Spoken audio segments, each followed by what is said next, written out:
வணக்கம் நண்பர்களே. ஈழத்து பாடகியான கில்மிசா அந்த பிள்ளை கார் ஓடிட்டு தான் லைசன்ஸ் இல்லாமலுக்கு சீட் பெல்ட் போட இல்லையா. இலங்கையில போலீஸ் அனுமதிக்குமா? லைசன்ஸ் இல்லாமலுக்கு ஒரு ஆள் கார் ஓடுறதுக்கு போலீஸ் அனுமதிக்குமா? 16 வயதுல கார் ஓடலாமா? இப்படி ஏகப்பட்ட வாத பிரதிவாதங்கள் இன்றைக்கு சமூக வலைத்தளங்கள்ல போய்கொண்டிருக்குது.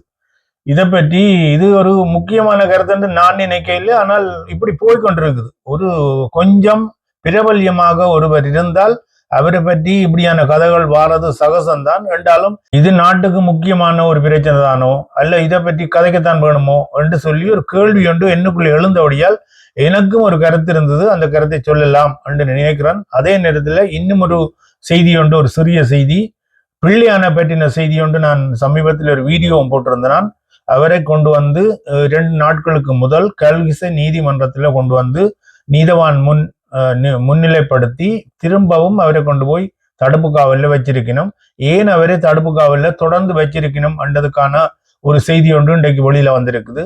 அந்த செய்தியையும் இன்றைய செய்தியில் பார்க்கலாம். கூத்தாடிவட்டை யூடியூப் சேனலை புதிதாக பார்க்கிற நண்பர்கள் தயவு செய்து சப்ஸ்கிரைப் செய்து நண்பர்களுக்கும் பகிர்ந்து கொள்ளுங்கள், ஒரு லைக் பண்ணி விடுங்கள் என்று கேட்டுக்கொண்டு இன்றைய செய்திக்கு போகலாம்.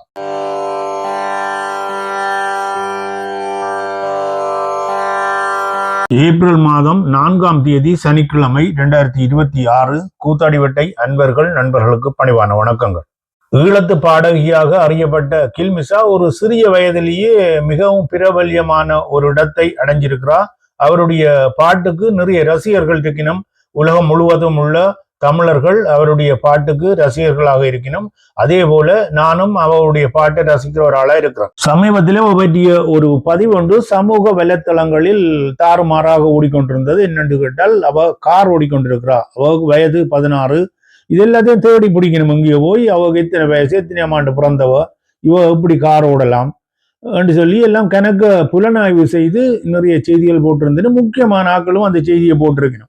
அந்த செய்திகளை போடுறதுக்கான முக்கிய காரணம் என்னென்றால், தங்களுடைய யூடியூப் சேனல்களோ அல்லது தங்களுடைய பதிவுகள் கூடுதலான லைக்க பெறணும் என்றதுக்காகவே தவிர உண்மையான நோக்கத்தோட அவ கார் ஓடலாமோ ஓடக்கூடாதோ அவனுடைய பாதுகாப்பு கருதியோ என்றது அல்ல. இதுல என்னென்றால், தங்களுடைய சமூக வலைதளங்களில் தாங்கள் இடுற பதிவுகள் கூடின பார்வையாளர்களை கொண்டிருக்க வேணும். அதாவது அதுதான் நோக்கமாக இருக்கும் என்று நான் நினைக்கிறேன். ஏனென்றால் ஒரு பிரபலத்தை வச்சு சுட்டி காட்டி கதைச்சா, இப்ப நான் கூட அப்படித்தான். நான் கூட கில்மிசா இல்லாமலுக்கு வேறு ஒருவருடைய செய்தியா இருந்தால் நான் இதுல பதிவு செய்ய போறது இல்லை. ஆனாலும் நான் பார்த்தேன் என்னன்னு சொன்னால், சில யதார்த்தங்கள் இருக்குது. அந்த பிள்ளை ஒரு கார்ல இருந்து படம் பிடிச்சு குடி போட்டிருக்கலாம். அவனுடைய வயசுக்கு ஒரு சிறிய பிள்ளை, வளர்ந்து வர பிள்ளை, அவருக்கு கார் ஓடணும் ஒரு ஆசை இருக்கும். ஒரு கார்ல இருந்து படத்தை பிடிச்சு அந்த படத்தை இணையதளங்கள்ல அல்லது தன்னுடைய பேஸ்புக்லயே பதிவு செய்திருக்கலாம் ஒரு ஆசைக்கு. அப்படி கூட அந்த படம் வந்திருக்கலாம். அதுக்கு உடனடியாக அதுக்கு கணக்கு நியாயங்களை கற்பித்து, அவருக்கு வயசு 16, அவ எப்படி ஒரு லைசன்ஸ் இல்லாமல் ஓடலாம், இலங்கையில எப்படி ஒரு சட்டம் இருக்குதோ, இப்படியான பல கேள்விகள் கேட்டிருக்கணும். அது பற்றிய வாத பிரதிவாதங்கள் எக்கச்சக்கமாக போய்கொண்டிருக்குது. சமீபத்தில் ஒரு யூடியூப் பதிவிலேயோ அல்லது ஒரு பேஸ்புக் பதிவிலேயோ பார்த்திருந்தேன். ஒருத்தர் அதுக்கான ஒரு தாற்பயத்தை சொல்றார். என்ன மாதிரி என்றால், லைசன்ஸ் இல்லாமலுக்கு ஓடலாமா ஓடக்கூடாத ஒன்று. இலங்கையில உள்ள சட்ட திட்டங்கள் எல்லாருக்கும் தெரியும். இலங்கையில காசு கொடுத்தா போலீஸ்காரர் விட்டுட்டு போயிடும். அல்லது ஒரு பெரிய உத்தியோகத்தரா இருக்கிறவர் அல்ல பிரபல்யமா இருக்கிறவர் சொன்னா போலீஸ் கண்டுகொள்ளாமலே விட்டுடும். இங்கே ஐரோப்பாவில எல்லாம் அப்படி இல்லை. சமீபத்தில் ஒருத்தர் சொல்லியிருந்தார் என்ன மாதிரி என்று சொன்னால், சந்தானம் என்ற நடிகர் இங்கிலாந்திலேயே ஒரு படப்பிடிப்புக்கு போயிருந்ததாகவும், அந்த படப்பிடிப்பிலே ஒரு கார் ஓடுற மாதிரியான ஒரு காட்சி ஒன்று வருது. அந்த காட்சியை படம் பிடிக்கிறதுக்கு ஒரு அனுமதி பெறுவதற்கு போலீஸ்ல போய் கேட்டதாகவும், இப்படி நாங்கள் சினிமா படம் எடுக்க வந்த நாங்கள் லைசன்ஸ் இல்லாமலுக்கு, லைசன்ஸ் இல்லை, அவர்கிட்ட இன்டர்நேஷனல் லைசன்ஸ் இல்லை, அப்படி இருக்கும் பட்சத்தில் இங்கே ஒரு சினிமா காட்சிக்கு அவர் கார் ஓடலாமோ என்று கேட்டதுக்கு அங்கே உள்ள போலீஸ் சொல்லி இருக்குது, அதெல்லாம் முடியாது, நீங்கள் லைசன்ஸ் இல்லாமலுக்கு ஓட முடியாது என்று சொல்லி போலீஸ் சொன்னதாக அவர் சொல்றார். அது நடந்தோ நடக்கலையோ தெரியவில்லை. அவர் சொல்றார். அது என்ன காரணம் என்று சொன்னால், கார் ஓடுறதுக்கு அங்க லைசன்ஸ் இருந்தா தான் ஓடலாம்ன்றதுதான் இந்த ஐரோப்பாவுடைய சட்டமா இருக்கு. ஒரு வாகன சாரதியாக வாகனத்தை செலுத்துறவராக இருந்தார், அவர் லைசன்ஸ் வச்சிருக்கணும்ன்றதுதான் இங்க இந்த சட்டம். அதை போலீஸ்காரன் கேட்டா அவன் சொல்லுவான் என்ன மாதிரி என்று சொன்னால், நீங்கள் லைசன்ஸ் இல்லாமலுக்கு ஓட முடியாது என்று சொல்லியிருப்பான். அதே நேரத்துல அந்த படப்பிடிப்பை அவர்கள் கேளாமலுக்கோ அனுமதி பெறாமலுக்கோ வேறு மாதிரியான அனுமதியை படப்பிடிப்பு அனுமதியை பெற்றுக்கொண்டு இந்த கார் ஓடலாமா ஓடக்கூடாதுன்றதுக்கு போலீஸ்கிட்ட போய் அனுமதி கேட்காமலுக்கு படப்பிடிப்பை நடத்தி இருந்தால் ஒரு குறிப்பிட்ட இடத்துல அது கேள்விக்குள்ளாக இருக்காது. போய் கேட்க போனால் ஒரு போலீஸ்கிட்ட கேட்க போனா போலீஸ் அப்படித்தான் சொல்லும், சட்டப்படி இங்க லைசன்ஸ் இல்லாமலுக்கு வாகனம் செலுத்தக்கூடாது, அதனுடைய லைசன்ஸ் எடுத்து போட்டு நீங்கள் வாகனத்தை ஓடுங்கோ, ரோட்டில் ஓடுறா அப்படித்தான் செய்யணும்னு சொல்லி அங்கே போலீஸ் அப்படித்தான் சொல்லி இருக்கும். இங்க எல்லா இடத்துலயும் அப்படித்தான், ஐரோப்பாவில் எல்லா இடத்துலயும் அப்படித்தான். அதை விட அது இலங்கையாக இருந்தாலும் சரி வெளிநாடுகளாக இருந்தாலும் சரி ஒரு அனுமதி எடுக்கிறது, கார் அனுமதி பத்திரத்தை லைசன்ஸ் எடுக்கிறதுக்கு முதல் பழகுறதுக்கான பொறிமுறைகள் எல்லாம் எல்லா இடத்துலயும் இருக்குது. இங்கே ஐரோப்பாவிலும் இருக்குது. ஆனால் அது என்ன மாதிரி என்றால் மக்கள் நடமாட்டம் இல்லாத இடங்கள்லையும் வாகன போக்குவரத்து இல்லாத இடங்களிலும் அதுக்கண்டு சொல்லி ஒரு தனியாக சில இடங்களை நியமிச்சு வச்சிருக்கணும். அந்த இடத்துல போய் ஒரு பயிற்றுவிக்கிறவரையும் கொண்டு போய் பயிற்றுனரோட போய் கார் பழகிறதுக்கான நடவடிக்கைகள் இங்கே இருக்கு. அதே நேரத்தில் டிரைவிங் செய்கிற பழகிறவருடைய காலுக்கு அடியில பிரேக்கும் கிளச்சும் இருக்கிறது போல இங்கே பயிற்றுனருடைய காலுக்கு அடியிலையும் கிளச்சும் பிரேக்கும் இங்காலையும் இருக்கும். ஒரு நெருக்கடியான நேரத்துல பயிற்றுனர் அந்த காரை தான் குறைச்சு அல்லது பிரேக் பண்ணி நிப்பாட்டுறதுக்கான எல்லாத்தையும் அவர் செய்யறதுக்காக இங்க வச்சிருக்கணும். ஆக்சிலேட்டர் எல்லாத்தையும் வச்சிருக்கணும். ஆக்சிலேட்டர் கிளச் பிரேக் எல்லாம் பயிற்றுனர்கிட்டையும் இருக்கும், இங்கால பழகுறவர்கிட்டையும் இருக்கும். அப்படி பழகுறதெல்லாம் இருக்குது. அதே போல இலங்கையிலையும் அந்த பிள்ளையோரிடத்துல போய் பழகி இருக்கலாம். பழகைக்குள்ள என்னுடைய விருப்பத்துக்கு ஆசைக்கு நான் ஒரு கார் ஓடுற மாதிரி இருக்கிறேன் என்று சொல்லி ஒரு போட்டோவை எடுத்து போட்டிருக்கலாம்.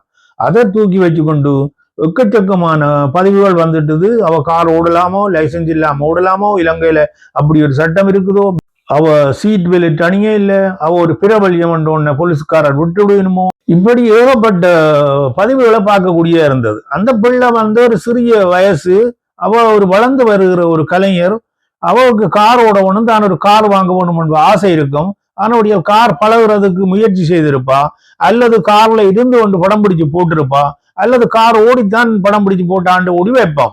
வச்சாலும் அது இங்கே நகரத்துக்குள்ள ஓடுறாவோ அல்லது ஒரு ஒதுக்குப்புறமான இடத்துல எடுத்தவோன்றதை பற்றி கேள்வி இல்லாமலுக்கு உடனடியாக தாங்களே கருத்தையும் சொல்லி தாங்களே அதுக்கு எதிர்மறையான விமர்சனங்களையும் சொல்லி இப்படி செய்ய என்னடா என்ற மாதிரி இருந்தது. இது என்னென்றால் சமூக வலைத்தளங்களில் தங்களுடைய பதிவுகளுக்கு கூடுதலான பார்வையாளரை பெறுவதற்காக இந்த இப்படியான செய்திகளை போடின்னு வந்த மாதிரி இருந்து, மற்றபடி ஒரு நல்ல நோக்கத்தோடையோ அல்லது ஒரு உயர்ந்த சிந்தனையோடையோ இப்படியான பதிவுகளை பதிகிறதில்லை. முற்று முழுதாக தங்களுடைய பதிவுகள் கூடுதலான பார்வையாளர்களை கொள்ள வேணும் என்றதுக்காக இப்படியான பிரபல்யங்களுடைய வீடியோக்களை போடுறது. அதை முக்கியமான ஆக்களும் ஒரு பெரிய ஆக்களும் அதை பற்றி போட்டிருக்கணும். அதுதான் பியூட்டியா இருந்தது என்று சொல்லிக்கொண்டு அடுத்த செய்தியாக பிள்ளையான் பற்றிய செய்தி. நான் 2 நாட்களுக்கு முதல் ஒரு வீடியோ ஒன்று போட்டிருந்தேன். பிள்ளையான் பற்றி. பிள்ளையானை சிறைச்சாலையில் இருந்து தடுப்பு காவலில் இருந்து கொண்டு வந்து கல்கிசை நீதிமன்றத்தில் நீதவான் முன் நிறுத்தி அவரை மீண்டும் கொண்டு போய் தடுத்து வைப்பதற்கான அனுமதியை பெற்று மீண்டும் தடுப்பு காவலுக்கு கொண்டு போயிருக்கணும் என்று சொல்லி அறியக்கூடியதா இருந்தது. இதுல இருந்து எல்லாரும் பார்த்து கொண்டிருந்த என்ன என்று சொன்னால் 90 நாள் என்று சொல்லப்பட்டது. இது பயங்கரவாத தடை சட்டத்தின் கீழ் கைது செய்யப்பட்டவராக இருந்தாலும் குறைந்தது ஒரு வருடத்துல வெளியில வருவார் என்ற மாதிரி தான் நிறைய கருத்துக்கள் இருந்து கொண்டிருந்தது. அதே நேரத்துல பிள்ளையான் ஒரு முதலமைச்சராக இருந்தவர், மற்றது ஒரு ராஜாங்க அமைச்சராக இருந்தவர், எக்கச்சக்கமான சொத்துக்கு அதிபதியாக இருக்கிறார், ஒரு கட்சி தலைவராக இருக்கிறார். ஆனபடியால் அவருக்கு பணம் மற்ற செல்வாக்கான ஆக்களுடைய பின்னணி எல்லாம் நிறைய இருக்கும். அப்படி இருந்தும் எப்படி என்று ஒரு கேள்வி இருந்தபடியால் இன்றைக்கு ஒரு செய்தி கொண்டு வருது என்ன மாதிரி என்று சொன்னால், அவர் ஒரு சித்திரவதை முகாம் வதை முகாம் ஒன்றை செவனப்பிட்டிய என்ற இடத்தில் வைத்திருந்தார் என்று சொல்லியும், அங்கு எக்கச்சக்கமான ஆக்களை கொண்டு போய் சித்திரவதைக்குள்ளாக்கி கொலை செய்யப்பட்டவர்கள் என்று சொல்லியும், அந்த இடத்துல தான் கிழக்கு பல்கழகத்தினுடைய துணைவேந்தராக இருந்த ரவீந்திரநாத் அவர்களையும் அந்த தடுப்பு முகாமில் கொண்டு போய் வச்சு சித்திரவதைக்கு உள்ளாக்கினதுக்கு பிறகுதான் அவருடைய உயிர் பறிக்கப்பட்டது என்று சொல்லியும், அங்க நிறைய படுகொலைகள் நடந்ததாகவும், அங்கு வேலை செய்தவர்கள் புலனாய்வு துறையினருக்கு சாட்சியம் அளித்திருக்கிற வகையில பிள்ளையானை மீண்டும் கொண்டு போய் சிறைச்சாலைகளை வச்சிருக்கணும். இப்போதைக்கு அவர் வெளியில வர முடியாத நிலையில தான் இருக்கிறார் என்று சொல்லியும் ஒரு செய்தி ஒன்று சொல்லுவது. நான் ஒரு செய்தியில சொல்லியிருந்தேன், நான் அவரை பார்க்க பரிதாபமாக இருக்குதுன்னு சொல்லி. இது மனித இயல்பு. அவருடைய குற்றத்துக்கான தண்டனையை அவருக்கு பெற்றுத்தான் ஆகணும். அதுக்காக அவருடைய உடலை பார்த்து கொண்டோ, அவருடைய மெலிவு, அவருடைய தேஜஸ் எல்லாம் குறைஞ்சி விட்டது, தாடி வளர்த்திருக்கிறார், நிறைச்ச தாடியோடு இருக்கிறார், பாவமா இருக்கின்றதெல்லாம் இது மனிதருடைய ஒரு வெளிப்பாடு. பார்க்க பரிதாபமாக இருக்குது என்று சொன்னதை தவிர அவருக்கு தண்டனை வழங்க வேண்டாம் என்று சொல்ல இல்லை. அவர் எவ்வளவு பேரை, தமிழர்களை நெக்கச்சக்கமான பேரை இல்லாமல் செய்ததுக்கு ஒரு ஆளாக இருந்திருக்கிறார் என்றதை விட, விடுதலை போராட்டத்தை அழிக்கிறதுக்கும் ஒரு சக்தியாக கருணாவும் புள்ளியானும் இருந்திருக்கிறார்கள் என்றதை நினைக்கும் பொழுது அவர்களுக்கு ஒரு மன்னிப்பு கொடுக்கணும் என்றெல்லாம் நான் சொல்லல. பார்க்க அவரை பார்க்க பரிதாபமாக இருக்கிறது. அவருடைய நிலையை பார்க்க இப்படியான ஒரு நிலையைத்தான் கொண்டு வந்து செய்த வினைதான் திரும்ப இப்படி வந்து ஒருத்தருக்கு வந்து தீருகிறது என்றதுதான் அந்த கருத்தாக வச்சுதான் நான் அந்த கருத்தை சொல்லியிருந்தேன். மற்றும்படி அவரை வெளியில விட போனோமா இல்ல அவரை பாவம் பார்த்து அப்படியெல்லாம் அந்த நோக்கத்தோடு சொல்ல இல்லை. பார்க்க பரிதாபமாக இருக்கிறது என்று சொன்ன நான் செவனப்பட்டிய என்ற இடத்துல வச்சிருந்த ஒரு சித்திரவத முகாமில தான் அவர் நிறைய பேரை கொண்டு போய் சித்திரவதைக்கு உள்ளாக்கி, அந்த நேரம் அவருடைய அதிகாரங்களும் இருக்கைக்குள்ள, கையில் ஆயுதமும் இருக்கைக்குள்ள, வேறு அரசாங்கங்கள் அவருக்கு சாதகமாக இருந்த பொழுது பாவம் பழி பெறாமலுக்கு நிறைய பேரை கொண்டு போய் சித்திரவதை செய்து இல்லாமல் ஆக்கப்பட்டிருக்கிறார்கள் என்றதும், அது பற்றிய விசாரணைகள் இன்னும் தொடர்ந்து இருக்கிறபடியால் அவரை உள்ளுக்கு வச்சிருக்கணும். வெளியில விட்டால் அவர் சாட்சியங்களையும் அழிச்சிடுவார். வேற தப்பி எங்கேயாவது ஓடுறதுக்கு சந்தர்ப்பம் இருக்கிறபடியால் அப்படியே வச்சு அவருக்கு நீதிமன்றம் சில பல தண்டனையை கொடுத்து அவரை கொண்டு போய் தொடர்ந்து மறியல்ல வச்சிருக்கும், அல்லது வேறு விதமான ஒரு முடிவை கொண்டு வரும். இப்போதைக்கு அவர் வெளியில வர முடியாது என்றதுதான் நிலையில செய்தியாக இருக்கிறது என்று சொல்லிக்கொண்டு இந்திய செய்தியை இத்துடன் முடித்துக்கொண்டு இன்னும் ஒரு செய்தியில் சந்திப்போம். கூத்தாடிவட்டை யூடியூப் சேனலை புதிதாக பார்க்கிற நண்பர்கள் மட்டும் தயவு செய்து சப்ஸ்கிரைப் செய்து தொடருங்கள். உங்களுடைய நண்பர்களுக்கு முடிந்தவரை பகிர்ந்து கொள்ள முடியுமாக இருந்தால் பகிர்ந்து கொள்ளுங்கள். இந்த செய்தி பற்றிய ஒரு கருத்து உங்களுக்கு இருக்கும். தயவு செய்து அதை நான் திரும்ப கேட்கிறது என்னென்றால் அதை பார்த்தா தான் எனக்கும் ஒரு உற்சாகமாக இருக்கும். அந்த கருத்தை நீங்கள் கருத்து பகுதியில் பதிவு செய்து விடுங்கள். மறக்காமல் ஒரு லைக் பண்ணி தொடருங்கள் என்று கேட்டுக்கொண்டு இன்னும் ஒரு செய்தியில் சந்திக்கும் வரை மகிழ்ச்சியாக இருப்போம். மகிழ்ச்சியானதை செய்வோம். மகிழ்ச்சியானதை பற்றியே அடுத்த அடியெடுத்து வைப்போம். நன்றி, வணக்கம்.